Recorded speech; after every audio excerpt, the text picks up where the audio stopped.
आणि यानंतर मुख्यमंत्री देवेंद्र फडणवीस बोलतात, पाहूया. धर्म स्वातंत्र्याचा अधिकार दिलेला आहे. कोणाला कुठला धर्म अवलंब करायचा आहे त्याचे अधिकार हे आपल्या संविधानाने आपल्याला दिलेले आहेत.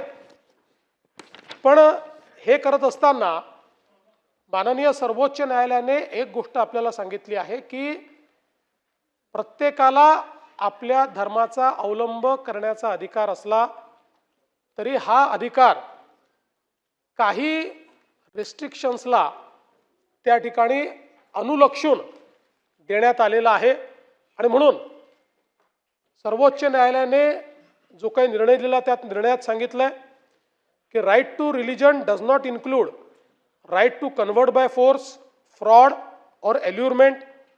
Right to religion includes right to be protected from such unlawful conversions, and the state is empowered to protect its citizens by enacting anti-conversion laws. हे या ठिकाणी सर्वोच्च न्यायालयाने हा निर्णय दिलेला आहे. या अनुषंगाने केंद्र सरकारच्या स्तरावर पूर्वी या संदर्भात कायदा तयार करावा असा विषय आला होता. त्यानंतर त्या काळामध्ये केंद्र सरकारने सांगितलं हे राज्याच्या परिलक्षात किंवा राज्याच्या प्रिव्ह्यूमध्ये हा विषय येतो आणि म्हणून राज्यांनी याच्या संदर्भात कायदा केला पाहिजे.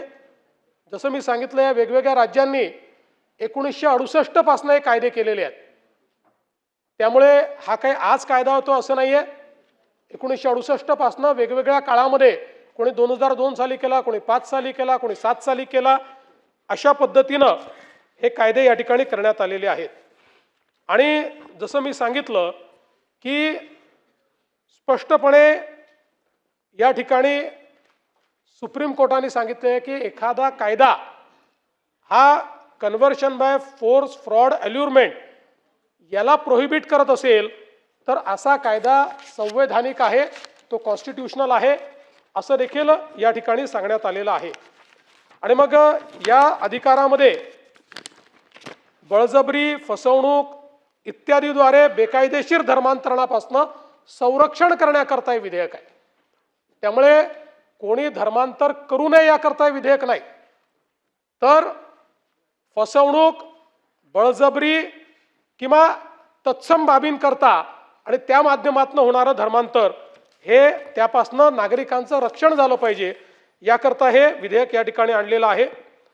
आणि धर्म स्वातंत्र्याच्या हक्काचं संरक्षण करण्यासाठी आणि बेकायदेशीरपणे एका धर्मातनं दुसऱ्या धर्मात नेण्याच्या संदर्भात या ठिकाणी हे प्रतिबंधित करतं.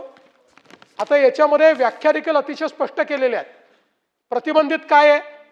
प्रतिबंधित आहे कुठल्या पद्धतीनं धर्मांतर होतं तर ज्याच्यामध्ये आमिष असेल, जबरदस्ती असेल, त्या ठिकाणी फसवणूक असेल, बळजबरी असेल, लबाडी असेल किंवा अल्पवयीन अशा पद्धतीचं धर्मांतरण असेल, गैरवाजवी प्रभाव असेल, अशा धर्मांतरणाला बेकायदेशीर धर्मांतरण ठरवण्यात आलेलं आहे. या पद्धतीनं केलेलं कुठलंही धर्मांतरण हेच फक्त या ठिकाणी बेकायदा धर्मांतरण होणार आहे. आणि जसं मी उल्लेख केला की या सगळ्या ज्या गोष्टी आहेत म्हणजे पुन्हा इंग्रजीत सांगायचं झालं तर allurement, coercion, deceit, force, misrepresentation, threat, undue influence आणि फ्रॉड यापैकी काही वापरून जर एखादं धर्मांतरण झालं असेल तर हा कायदा त्या धर्मांतरणाला एक प्रकारे प्रतिबंधित करतो आणि त्याला बेकायदेशीर ठरवतो. आणि या संदर्भात अशा पद्धतीनं कोणी वागू नये या संदर्भातली कायद्यातल्या तरतुदी आहेत.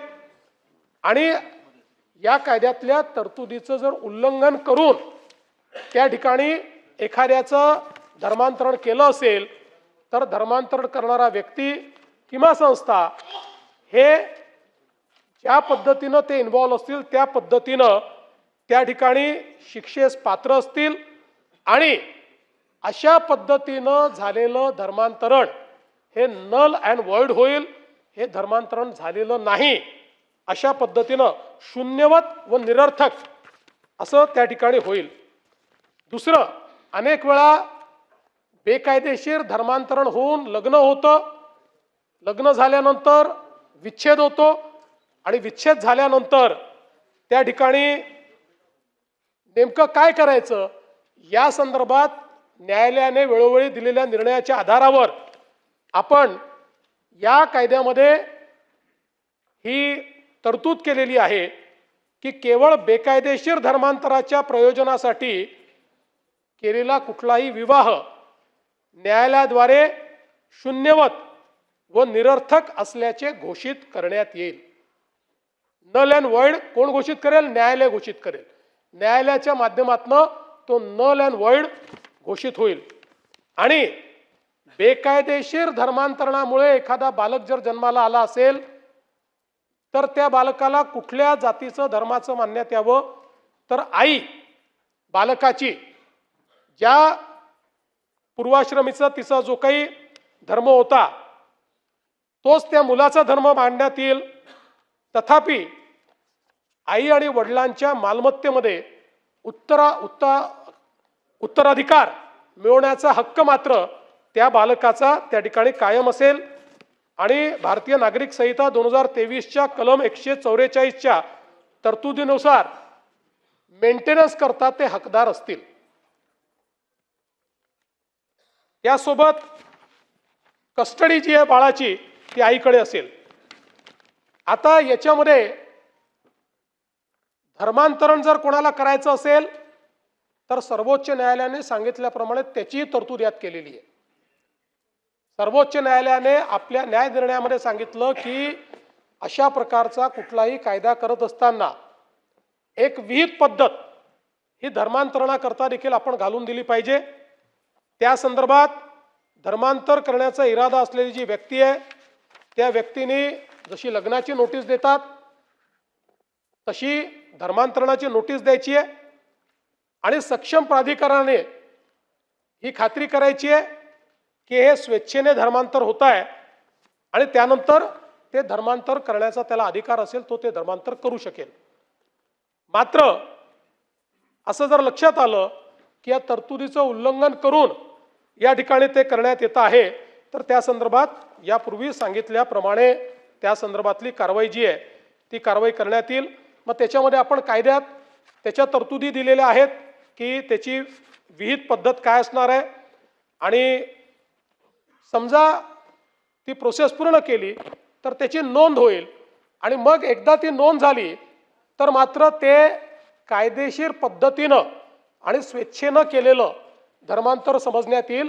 आणि मग त्याकरता कुठल्याही प्रकारच्या फौजदारी कारवाई किंवा तत्सम पद्धतीनं काहीही त्या व्यक्तीच्या विरुद्ध आपल्याला करता येणार नाही.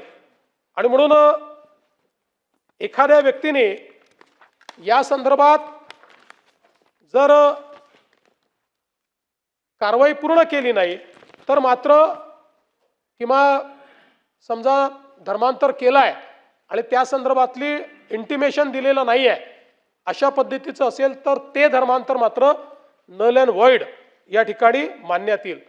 आता एखाद्या व्यक्तीला जबरदस्ती त्याचं धर्मांतर केलेलं आहे अशा पद्धतीची तक्रार देण्याच्या संदर्भात व्यक्तीचं आई वडील भाऊ बहीण अथवा अशा व्यक्तीशी रक्ताचे किंवा वैवाहिक किंवा दत्तक नाते असेल अशा कुठल्याही व्यक्तीला त्या ठिकाणी ती तक्रार देता येईल.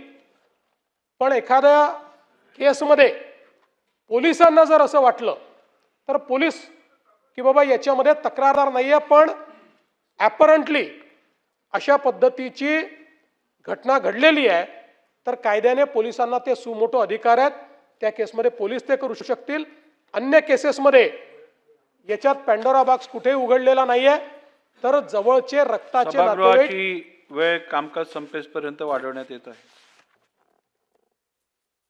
त्याच असेच व्यक्ती हे या संदर्भात जी काही तक्रार आहे ती तक्रार करू शकतील.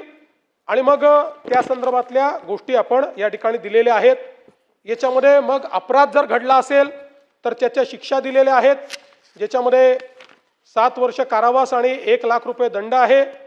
अज्ञान मनोविकल व्यक्ती असेल किंवा अनुसूचित जाती अनुसूचित जमाती ची व्यक्ती असेल तर त्या केसमध्ये 7 वर्ष कारावास आणि 5 लाख रुपये दंड या पद्धतीनं ते करण्यात आलेलं आहे. सामूहिक जे काही त्या ठिकाणी असं कार्य होतं त्याला 7 वर्ष कारावास आणि 5 लाख रुपये दंड आहे. आणि दोषसिद्धीपूर्वी दुसरा अपराध जर केला तर 10 वर्ष कारावास हा या कायद्याच्या माध्यमातून सांगण्यात आलेला आहे. आणि या कायद्याचं उल्लंघन करताना संस्था जर जबाबदार सापडली तर अशा पद्धतीनं त्यांच्यावर कारवाई करण्याचे अधिकार हे शासनाला त्या ठिकाणी देण्यात आलेले आहेत. त्यामुळे बाकी अनुषंगिक बाबी आहेत, बाकी दुसऱ्या काही बाबी नाही आहेत. त्यामुळे एकूणच जर आपण बघितलं तर हा जो काही कायदा करण्यात आलेला आहे हा कायदा कुठल्याही एका धर्माच्या विरोधात नाही. धर्मांतरण हे जबरदस्तीनं आमिष देऊन फसवणूक करून दबाव आणून त्या ठिकाणी करण्याच्या विरोधातला कायदा आहे. आणि त्याचे जे परिणाम होतात ते परिणाम त्याच्यातनं उद्भवणाऱ्या अडचणी या अडचणी दूर करणारा हा कायदा आहे. आणि म्हणून मला असं वाटतं की अनेक राज्यांनी हा केलेला कायदा आहे. राज्यामध्ये हा कायदा केल्यानंतर अशा प्रकारचे अनेक प्रश्न जे उद्भवतात आणि त्यातनं लोक आपल्या हातामध्ये कायदा घेताना दिसतात, कायदा व सुव्यवस्थेची परिस्थिती निर्माण होताना दिसते. असं न होता या कायद्यामुळे पोलीस आणि जी काही शासकीय यंत्रणा आहे त्यांना कायदा आणि सुव्यवस्था राखता येईल आणि ती राखण्याकरता त्यांना कायद्याचं पाठबळ या निमित्ताने मिळेल.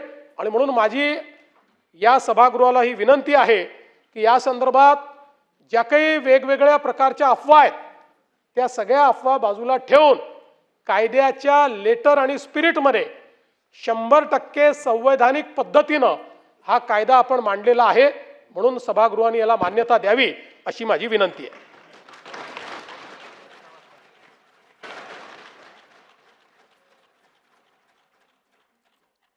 प्रस्ताव असा आहे की सन 2026 विधानसभा विधेयक क्रमांक 20 महाराष्ट्र धर्मस्वातंत्र्य विधेयक 2026 विचारात घेण्यात यावे. बोला. सन्माननीय अध्यक्ष महोदय, महाराष्ट्र विधानसभा विधेयक क्रमांक 20 धर्मस्वातंत्र्याच्या हक्काचे संरक्षण करण्यासाठी आणि एका धर्मातून दुसऱ्या धर्मात बेकायदेशीर धर्मांतर करण्यास प्रतिबंध करण्यासाठी आणि तत्संबंधित किंवा तदानुषंगिक बाबी करता तरतूद करण्याकरता हे विधेयक माननीय राज्याचे मुख्यमंत्री महोदयांनी या ठिकाणी मांडलेलं आहे. या विधेयकावर मी माझे विचार, या विधेयकाला समर्थन आणि या विधेयकामध्ये काही ठराविक अशा सूचना करण्याकरता म्हणून या ठिकाणी मी उभा आहे. बरं झालं अध्यक्ष महोदय, माननीय मुख्यमंत्री महोदयांनी या विधेयकाचा पूर्णपणे सारांश हे विधेयक सभागृहासमोर मंजुरी करता का आणलं हे अतिशय विस्तारानं आणि प्रत्येक मुद्दा खुलाशेवर त्यांनी या ठिकाणी मांडलेला आहे. पण शेवटी त्यांनी असं सांगितलं की या ज्या काही अफवा वेगवेगळ्या पसरवल्या जात आहेत त्या अफवांवर विश्वास ठेवू नका. हे विधेयक केवळ एक विशिष्ट धर्म डोळ्यासमोर ठेवून त्या धर्मातल्याच काही लोकांना टार्गेट करण्याकरता म्हणून त्याच धर्मातल्या काही अपप्रवृत्ती फक्त एकाच धर्मामध्ये आहेत असं नजरेसमोर न ठेवून हे विधेयक सर्वसमावेशक आहे. सगळ्या धर्मांच्या ज्या काही अनिष्ट प्रथा परंपरा आहेत त्या सर्वांना आळा बसावा म्हणून या देशातल्या 12 राज्यांनी जो कायदा केला आहे आणि केवळ महाराष्ट्र राज्य त्या कायद्यापासून दूर होतं आणि म्हणून हा कायदा त्यांनी सभागृहासमोर आणला. आज आपण जर दिवसभर बघाल तर इलेक्ट्रॉनिक मीडियावर हा कायदा आल्यानंतर खूप मोठ्या प्रमाणामध्ये काहीतरी अराजक माजणार आहे. काहीतरी कोणाला तरी टार्गेट करून त्या ठिकाणी आता एका धर्माचं खूप मोठं अवडंबर माजवून दुसऱ्या एका विशिष्ट धर्मालाच त्या ठिकाणी कुठेतरी चेक बसावा, त्या धर्मालाच कुठेतरी या ठिकाणी आळा बसावा किंवा एकाच धर्मामध्ये कुठेतरी अपप्रवृत्ती सुरू आहेत त्यांना तिथे कुठेतरी कायद्यानं पूर्णपणे बंधन करावं अशा पद्धतीच्याच बातम्या काही लोकांच्या मुलाखतींनी बातम्या सुरू आहेत.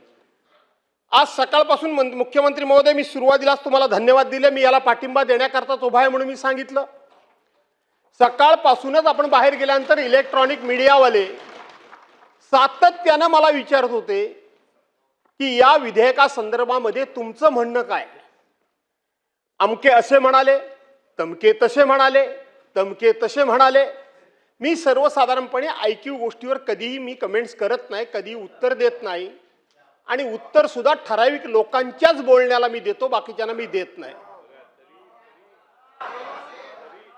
आणि म्हणून अध्यक्ष महोदय, अरे काय झालं आता आणि म्हणून अध्यक्ष महोदय, आपण बघितलं असाल, मी सकाळपासून मुख्यमंत्री महोदय 4 वेळा हे विधेयक वाचलं. कुठे ह्या विधेयकामध्ये एका धर्माला टार्गेट केलेलं आहे? कुठल्याही धर्माचा उल्लेख सुद्धा या संपूर्ण विधेयकामध्ये नाही. कुठल्याही धर्माचा, कुठल्याही एका धर्माचा विधेयकामध्ये हा उल्लेख नाही. हे मी पुन्हा सांगतो. हिंदू धर्माकरता किंवा हिंदू धर्माच्याच फायद्याकरता किंवा हिंदू धर्माच्याच उत्थानाकरता वगैरे सुद्धा याच्यामध्ये कुठेही उल्लेख नाही आणि म्हणून या कायद्याला विरोध करण्याचं काहीही कारण नाही. पण तरी सुद्धा मुख्यमंत्री महोदय, मागच्या वेळेला तुम्ही आमचा बोल घेतला होता, अशाच पद्धतीनं शहरी नक्षलवाद हे विधेयक तुम्ही मंजूर करून घेतलं आणि त्यावेळेला तुम्ही आम्हाला सांगितलं की तुम्ही डिसेंट नोट दिलीत नाही आणि डिसेंट नोट न दिल्यामुळं तुम्हाला आता बोलता येणार नाही. आम्ही तर खरी दिलेलीच होती अगोदर, पण तरी सुद्धा ठीक आहे, त्याच्यामध्ये सांगोपंग विचार झाला होता, आम्ही बोललो नाही, त्यावेळेला संधी मिळाली नाही. पण बाहेर जाऊन असं परसेप्शन तयार केलं गेलं की अशा पद्धतीचा शहरी नक्षलवादाचा विषय आला आणि विरोधी पक्षाने आपली भूमिका सुद्धा बजावली नाही. त्यामुळे यावेळेला आम्ही सावध होतो मुख्यमंत्री महोदय, कारण तुमचं वाक्चातुर्य काय आहे आता सगळ्या महाराष्ट्राला कळून चुकलेलं आहे. बोलण्यामध्ये तुम्ही सहजासहजी काय कोणाला ऐकणार नाही, हा ते तर आहेत, पण चातुर्य पण भरपूर आहे.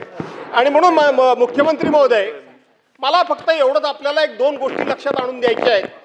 आपण या विधेयकाला देत असताना आपण संविधानाचं अनुच्छेद 25 खालील सेक्शन 3 प्रमाणे मला वाटतं हे विधेयक आपण घेऊन आलात. अशा पद्धतीचं विधेयक आपल्याला राज्याला आणता येतं का, हा आता माझा प्रश्न संपुष्टात आला. कारण यापूर्वी 12 राज्यांनी अशा प्रकारचं विधेयक लागू केलंय.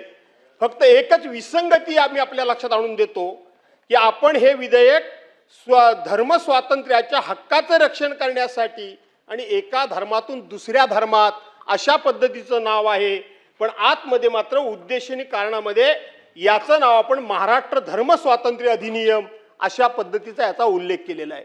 सर्वसाधारणपणे जो बिलाच्या वरती नाव असतं तेच आतमध्ये नाव असतं, हा माझा अनुभव आहे. माझा काही त्याला फार मोठा आक्षेप अशातला भाग नाही, परंतु त्याच्यावर कोणी जर चॅलेंज केलं तर काय अडचण निर्माण होईल की आपण तपासून बघा आणि त्या संदर्भामध्ये आपल्याला काय दुरुस्ती करता आली तर आपण बघा.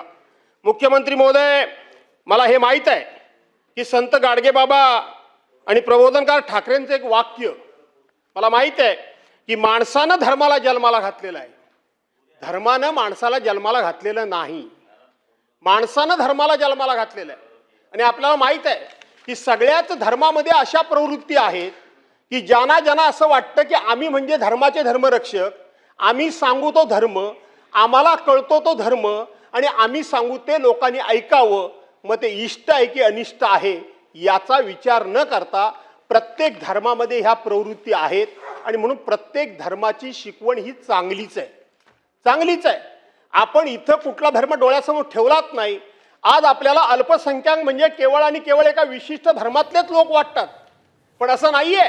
अल्पसंख्याकांमध्ये जैन पण आहेत, ख्रिश्चन पण आहेत, पारशी पण आहेत, मुस्लिम पण आहेत. हे असे अनेक धर्माचे लोक, त्यांना आपण अल्पसंख्याक म्हणून समजतो आणि म्हणून अल्पसंख्याक म्हटल्यानंतर एका विशिष्ट धर्माचे, खास करून मुस्लिम समाजाचे लोक हे आपण आपल्या डोळ्यासमोर आणतो. पण या विधेयकामध्ये अशा एबीपी माझा, उघडा डोळे बघा नीट.